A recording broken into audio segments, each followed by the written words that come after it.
Sorry about the part 2. All right, so here's what we need to talk about now. There are electrolytes and non-electrolytes, and then there are strong electrolytes and weak electrolytes. Okay, so the way I kind of like to think about it is, and I know this is weird, but it is what it is. Okay, you let her in, please.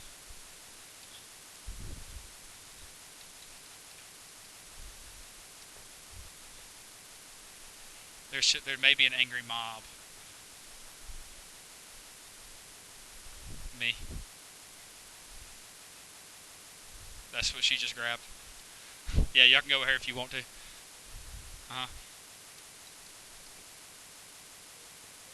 Who is it?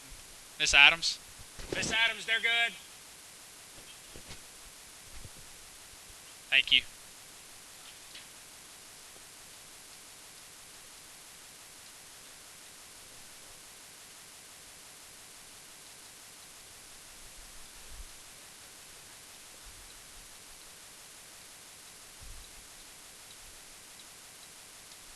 All right, so this is the deal. This is it, guys. Esteban, dude, for real. It's like.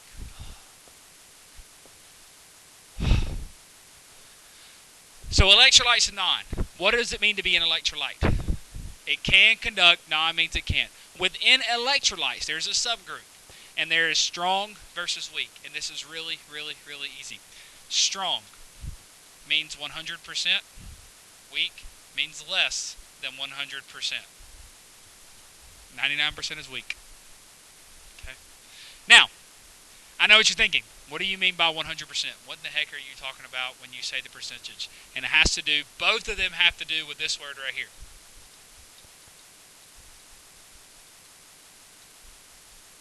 Dissociation.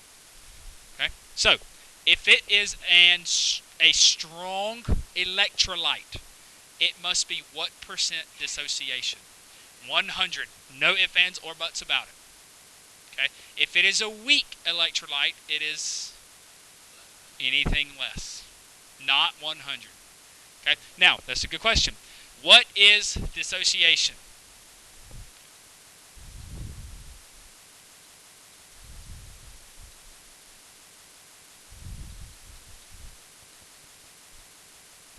Okay? That is what dissociation means. So if you want to dissociate from someone, what does that mean? You can separate them. You can break the tie, break the bond. You are no longer attached to that person. Okay? So dissociation, we're not separating them from someone. We're separating them from the compound. We are breaking them into its parts. And what is the part of an ionic compound? Ions, okay? And so this is what it is. There are some things that are strong and some things that are weak. Now, the main thing that we're going to refer to in terms of strong or weak, and again, it's we mainly focus on acids / bases. No, this ties in to that. My apologies. I know I had to write it right there, but that's kind of what we're looking at. So when we talk about strong or weak, most of the time the context is in relation to acids and bases. Most of the time. Not always, most. Sir.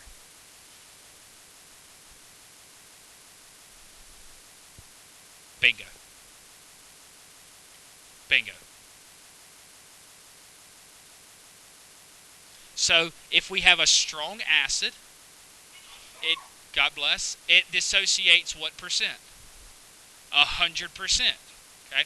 If it's a weak base, it dissociates less than 100. Now, I'm going to go ahead and tell you this.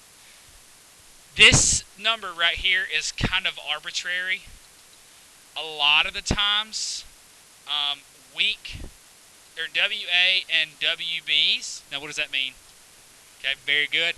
Those are mainly less, wow, that's really bad. They are less than 5%. Not all, but most.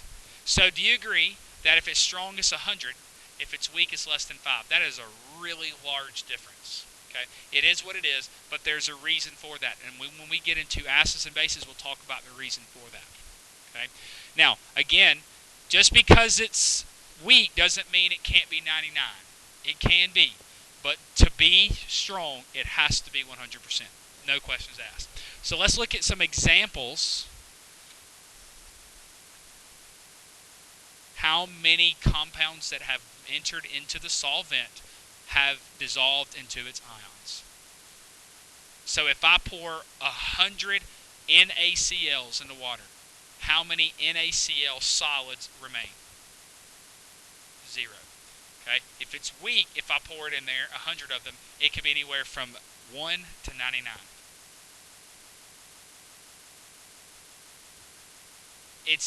I will tell. I see what you're asking me, like, how would you know that? It's going to be based off solubility rules, and we'll get to solubility rules. Okay? So, strong. What does it mean to completely dissociate? Write this above this. We're talking about 100%. So the way we know this, and I guess, Trevor, I should have just plopped it over here and it would have told us. How do you know is you consult your solubility rules. Okay. The one thing that you have to know are acids and bases, and then things called soluble salts. And we'll talk about what soluble salts are at a later date. Barium chloride is an ionic salt that completely ionizes in water. Now, I know that this is a new word to you. Ionize. Ionize is the exact same thing as dissociation. In fact, I prefer the term ionization because this is the chemistry version of dissociation. Because the English word to separate or to remove oneself from another is called dissociation. The chemistry version of this is ionization, because what's really happening to that compound?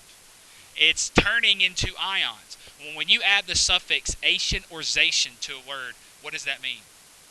It's a process. Okay, so ionization is the process of turning into an ion.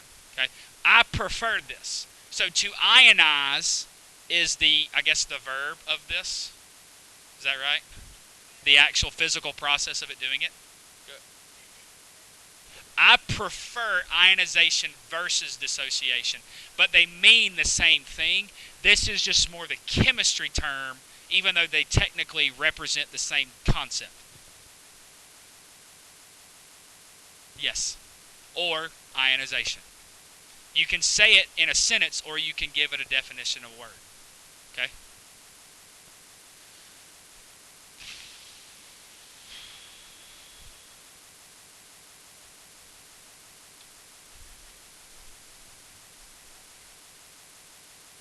Yes. Okay? They are a crystal when they're together. When they're not, they're ions. Now, you have to have something that breaks them. Remember that hydration force or a solvent to dissociate it. Sir? No. They can be. It depends on what they're with. Okay? All right. So, HCl is a strong acid. Do me a favor, underline that. HCl is a strong acid. As soon as you see the word strong, what percent pops in your head? 100%. That completely dissociates. So notice what they just did. In the same paragraph, they use both words. But does it mean the exact same thing?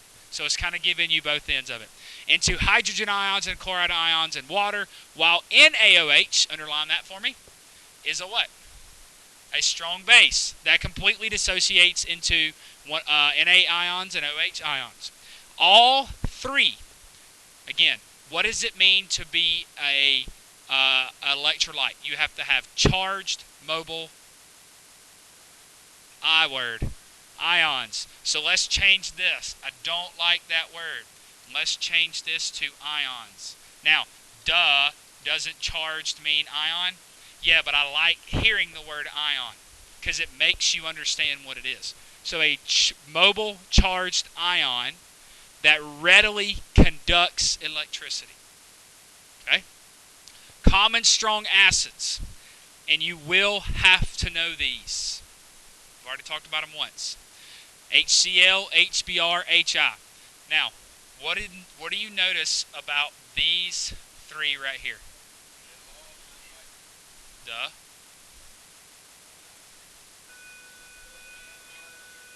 Say it again, Zaba. Halogens, very good. These are all halogens. Now, pause. Let me talk. Please don't yell at me. Let me talk and you listen. You good? Thank you. There are two halogens not in that list. Whom are they?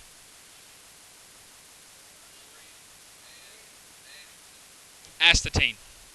Okay. Now, HF, do you agree that will be hydrofluoric acid? And then astatine, do we ever even talk about it? No, it's radioactive, so I'm not even going to mention it in the same sentence. Okay. So my question to you is, and there is a reason, and I'm just, again, do not yell this at me. I want everyone to have a chance to think about this.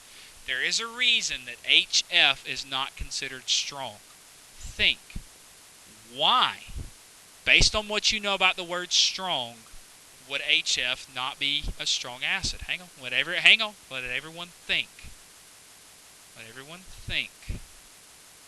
There's a reason HF is not strong.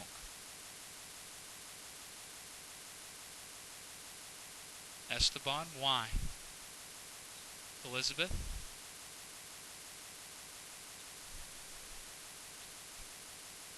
Perfect. Continue. What about it? Not one of. The strongest. Okay, so let's talk through that. What is electronegativity? That's bond strength. Tristan, help her out with that part.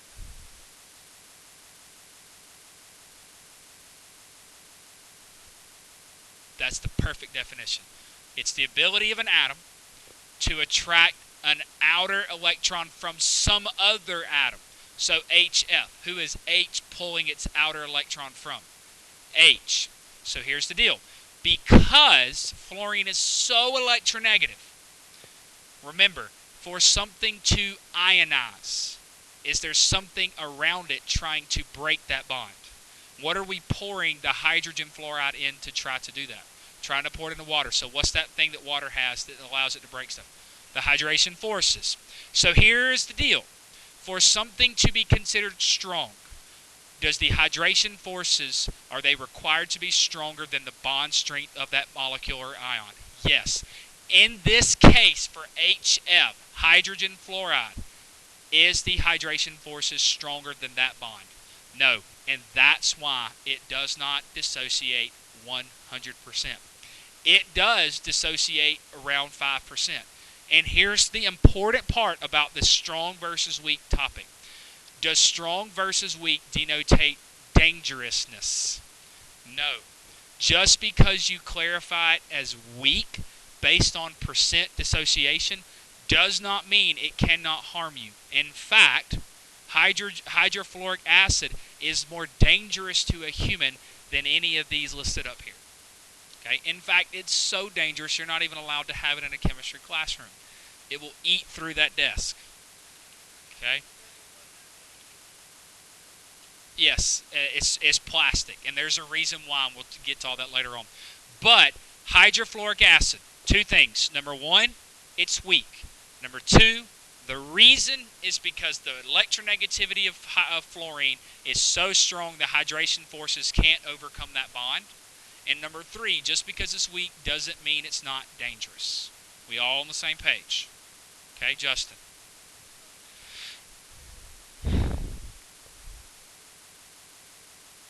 No, not that I'm aware of. I don't know of one. Any other questions? Sir. Fluoride, not fluorine. The ion fluoride. Okay. Second thing.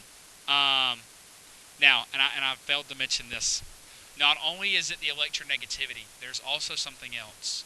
What do we know about the sizes of those two atoms?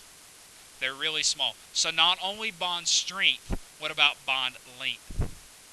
It's really, really, really small. So it's really hard for that water to get in there to that bond because it is so small. That hydrogen is literally tucked up under that fluorine so much you can't even get to it to get it out. Does that make sense? So strength and length play a factor. Not necessarily. Just that particular one that we're focusing on. That's a great question. And I want to say this out loud because it's a really good question. How do you know if the hydration forces are stronger than the bond strength? One word: solubility. And once you learn those rules, that tells you if it is or if it isn't. So I'm going to give you a list, and once you memorize that list, really what you're memorizing is the hydration force stronger or not. We just don't compare it in those terms. We say, is it soluble or not? If it is soluble, they're stronger. If it isn't soluble, they're not strong enough. Does that make sense? Okay. All right, so the next one.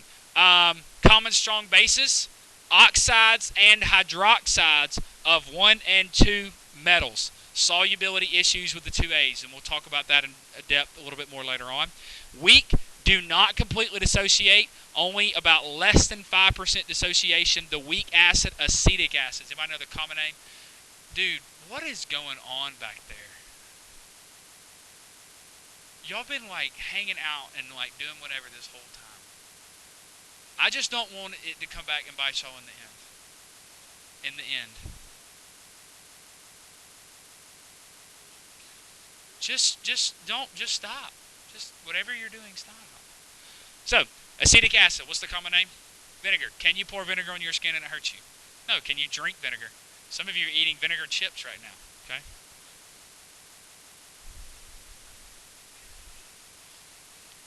I'm just giving her a hard time. Okay? And the weak base ammonia are pictured below. So let's look at those two pictures.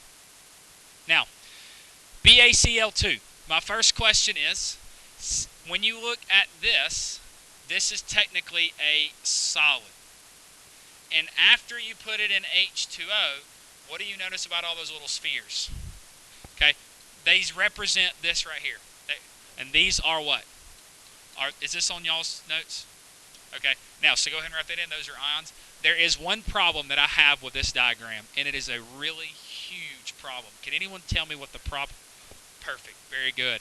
So we need to put an asterisk right here that sizes aren't, help me out here, aren't, stop it. Sizes aren't to scale. I'm just giving you a hard time. Sizes aren't to scale. So I'm just throwing this at you. Curveball here. What should they do to the size of the barium and the chloride in comparison to each other? Barium's smaller and chloride is bigger. Okay? Now, the other one, the negative is bigger. So barium is smaller, chloride is bigger. Did I say it the wrong way? Okay. All right. Now, this right here, HCl. Would you agree that this is HCl in the aqueous form? Now, and we can now compare both of these two things. Now, again, the size is not drawn to scale on this one either. What is the thing that's missing in structure form from all three of the top ones? Or from all of them, really? What do you not see in there that's really there? Yeah, the water. The water is there. And technically, it's engulfing all of those ions, right? It's surrounding them. Okay? Now, the last one is NaOH. Real quick, HCl. Is that 100 or less than 100? 100. Therefore, it is what is, okay? So it's 100%, so it is equal to strong. No? Do you see any of those ions still hanging out together? Like in a clump? No. So that's why it's 100%. Cool with that? They all dissolve. Look at the next one. All of it has dissolved, right? So this is 100%. Did you say disappear? All right. Well, you think about this. You can't destroy matter. It just, and that's what we've been talking about this whole time. That these things turn into ions in solution. Okay. So 100%. This is strong. Now NaOH. That is a strong base. Correct. All right. So this is an acid, and the other one is a base. Okay, well, they messed that up. Now, let's look at the bottom ones. How many in the bottom are charged ions? Let's look at the bottom left one. I've got a positive there and a negative there. But what do you notice about the rest of those things? Are they charged? So did they dissociate? No. So since this is less than 5%, what do we call this? Weak. Now, I could care less about the number. Just accept it. Don't worry about the number. And? Then it... Because remember, what we're talking about ionization. They're not ions. It's got a plus and minus beside it. My apologies. Do they look at the shapes of them? Their shapes are different.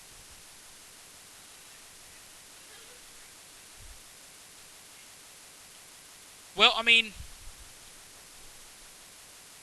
well, no, I understand that, but here's the deal. I know you can't see it, but this thing right here looks completely different than the rest of them. Okay, well, whatever. All right, now let's look at the other one.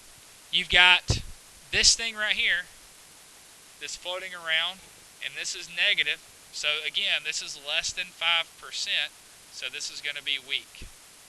And that is, so this right here is, and you can write this below this. Don't write it over the top of it like I did. Wow, I cannot believe I just read it like that. This is NH3, which is what? Ammonia. And this is H, C2, H3, O2, which is what?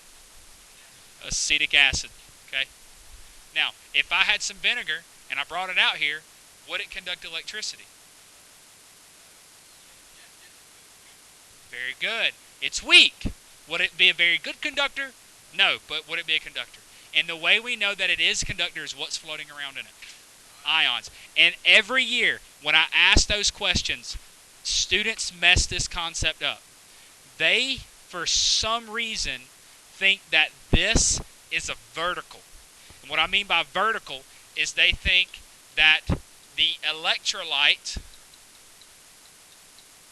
only goes with strong, and they think that non is weak. And that is not true. Okay? That is completely false. And every year students mess this part up. It is this. It is either an electrolyte or it is not an electrolyte. But there are two kinds of electrolytes. And I know it's mentally you kind of have to grasp that, but this is it. Does this flowchart sort of help? Okay.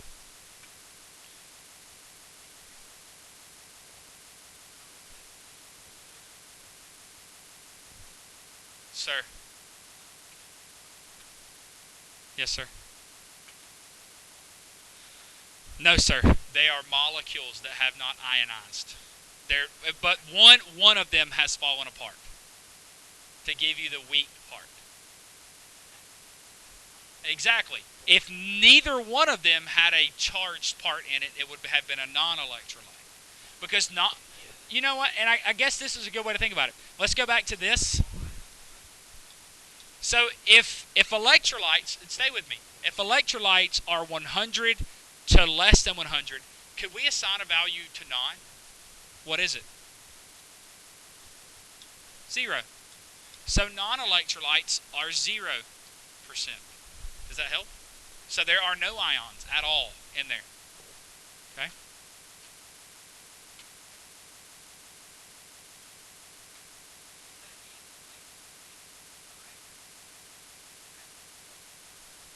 Yes.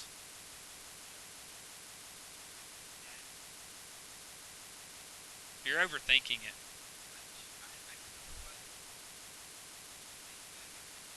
Alright, do you agree before we ever dump this stuff, like if I had pure ammonia, before I ever dumped it into water, it would be nothing but NH3s running around in that pure ammonia.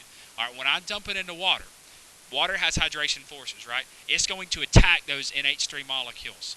Well, water is not strong enough to break all of them, but it is strong enough to break a few of them. And the fact that it can break just a few is the reason why we can have a weak solution. Solubility. No, it has nothing to do with that. Okay? So, what ion and how many of each are formed when KBr dissolves in water? What are the ions? K plus and Br minus, and how many of each?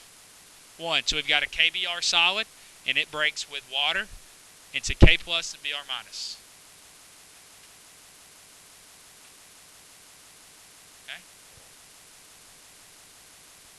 Does that make sense? So KBr solid dissolves in water to KBr plus Br minus. And I know the question's still concerning you. How do I know this? When you memorize what, you will know. Solubility rules. I haven't given them to you yet. Okay, what ions and how many dissolves when barium nitrate dissolves? So what are your ions? Ba2 plus and NO3 minus. So barium and nitrate. How many of each when it dissolves?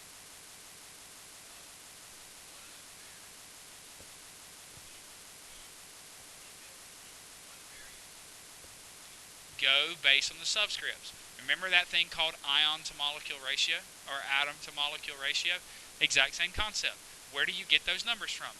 The subscripts. So if you have one barium and two nitrates for every barium nitrate. You could. But hold that thought. But Jamila, is it really like if we had to draw it, you would need two of them, right? Okay, go ahead. You look at the whole compound. This is the charge. So think another way to think about it. If I have two positives over here, and I need to get rid of these two positives, but only have one negative of each one, I've got to have two of those one negatives to cancel them out, right? So two one negatives cancel out one two positive. Does that make sense? Okay. So electrolytes. Actually, you go through and put a yes or a no, or an N or a Y. And the question is it an electrolyte? That's it. Not strong or weak, just is it? Just put yes or no what you think, if this, or a Y or an N if you think that these things are electrolytes based on what you know about them.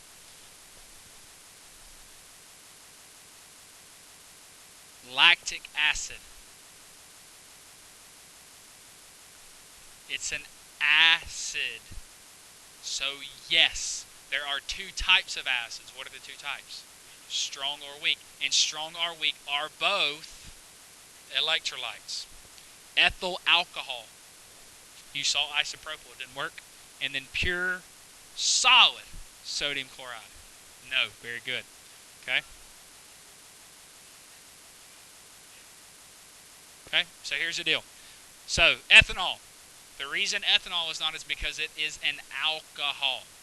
Okay, so alcohols do not carry ions in solution. They are polar. They can be dissolved into water, but the ions don't show up. And then pure solid NaCl. There's got to be a way for things to move, right? We talked about this. When it's in its crystal form, is it mobile? It's locked into place, and that takes out the mobile aspect. Okay. So ion dissociation. See if you can do this. Take those ions and write the dissociation as they would fall apart in water. Okay. Yes. Think about this. This is an ionic compound dissociation. And this is our first step into writing net ionic equations. Think about if you hear the word ionic, there has to be an ion somewhere. All right, let's just go through these, make sure you got these right. Now, here's my first question. Number one is, how would you know if these things dissociate? What would you have to know? Solubility rules. Do you know those yet? Nope. But I'm going to tell you all of these are soluble. And again, you will eventually know. Okay. What is not written with this reaction that could be, but you don't have to because we know it's present? Water. Okay, so here's what we talk about. NaCl, what should it dissolve into? Very good. Now, and I know none of you did the AQs, and that's fine, but at least do you understand why they're there? Make sure, because it's in water. Okay, AgNO3 should be Ag plus NO3 minus. Okay, the key here, the part that if this were like a little quiz that I would take off on, is if you did not put the charges nor the correct charges. Our MgCl2, you've got Mg2 plus 2 Cl minuses. That's fine. Yeah, preferably let's do it. I know the last one did it differently, but this is the building concept. Let's go back to of how we're supposed to do it, sir.